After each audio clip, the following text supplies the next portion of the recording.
මොකද චූටියා ළමයෝ හති දාගෙන දුවන්නේ. පහළ වෙල්යාවේ කුබුක් ගහයට සේතම්මාම වගේම කෙනෙක් හිටියා. එතන හිටියනම් කොළුවෝ කොහොමද මම මෙතන ඉන්නේ? කෝ චූටියා මෙතන කවුරුත් නෑනේ.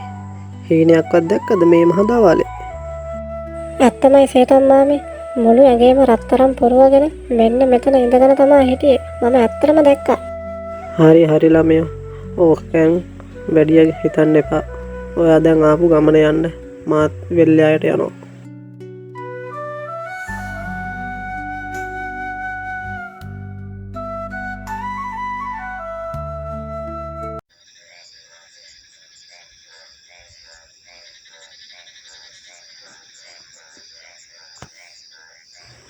අද දවාලේ වෙච්ච දේ ගැන මට එන්න පුදුමයි. මොකද චූටියා ළමයා එහෙම බොරු කියන්නේ නැහැ. මටත් දැන් ටික දොහක් ඉඳලා මේ රත්තරන් කාසි ගැන එහෙම හීනෙන් පේනවා වැඩි. මේක මොකක්ද දන්නේ නැහැ. හෙට උදේම ගිහිල්ලා ගුරුන් වහන්සේ හම්බෙන්න යන්න ඕනේ. යන්න තමයි ඉතින් ටිකක් දුර තියෙන්නේ. කමක් නැහැ. පයින්ම යනවා.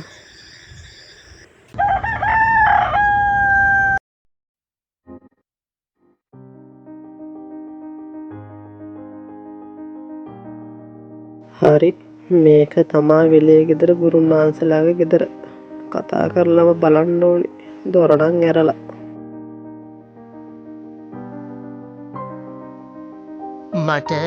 මට දැන් කියන්න බලන්න එහෙනම් දරුවගේ කරදරේ මොකද්ද කියලා.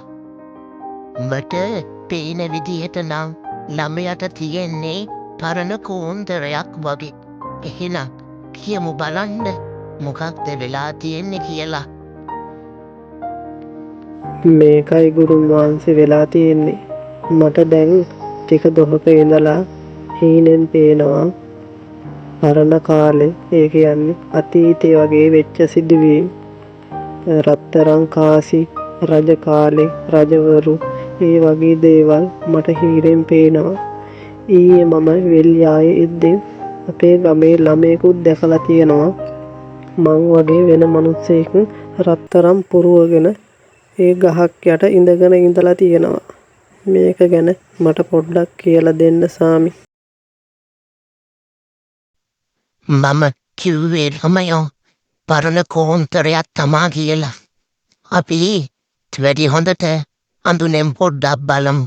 මොකද්ද මේ වෙලා තියෙන වෙන්නේ කියලා. එහෙනම් ඔන්න ඔතනින් ඈඳි ගත්තම මම මේ විස්තරේ බලලා කියන්න.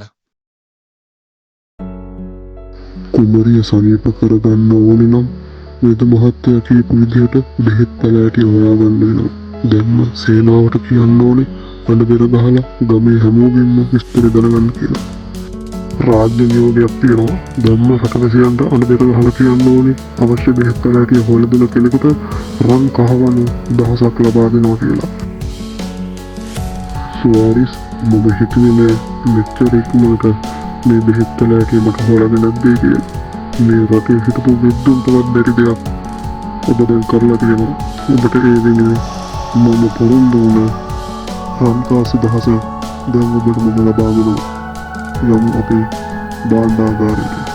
ඔබ කරපු සේවය මම ඉතාමත් ලෙස අගය කරනවා.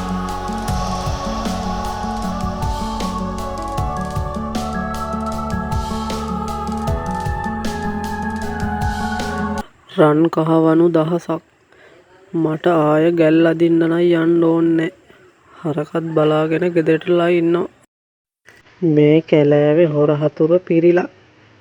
කවුරු හරිගේ පස්සෙන් එනවා වගේ මට තේරෙන්නේ. බලමු මොකාද පස්සෙන් එන්නේ කියලා.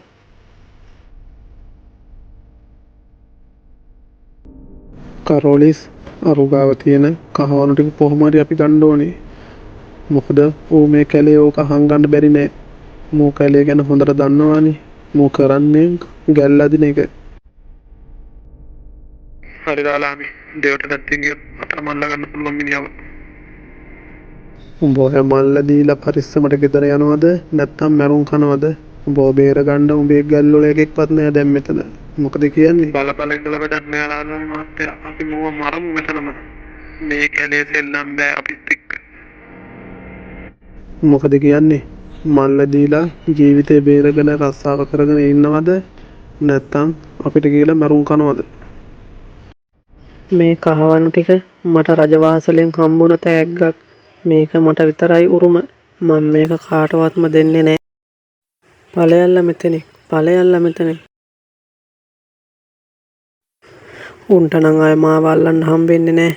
කොහේ අල්ලන්නද මාව? ලේසියෙන් ගැලවුණා කියලාද හිතන්නේ? මරුන් කන්න නැතුව හංගපු තැනින් ගනින්. කතා කර කර ඉඳලා වැඩක් නෑ රාලාමි මහත්තයා. මොකෝ මෙතනම මරලා දාමු. උඹලා මේ හොඳට සූට් බූට් ඇඳගෙන වෙලදාම යනවා වගේ මිනිස්සුන්ගේ සල්ලි කොල්ල කන හොරු.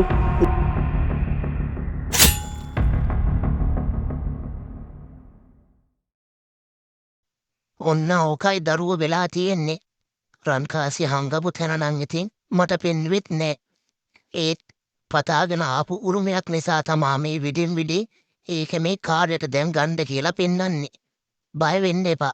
ඔහොම යද්දින් ඕක ගණ්ඩම පෙන්නයි. හැබැයි ඉතින් අර හොර හතුරු දෙන්න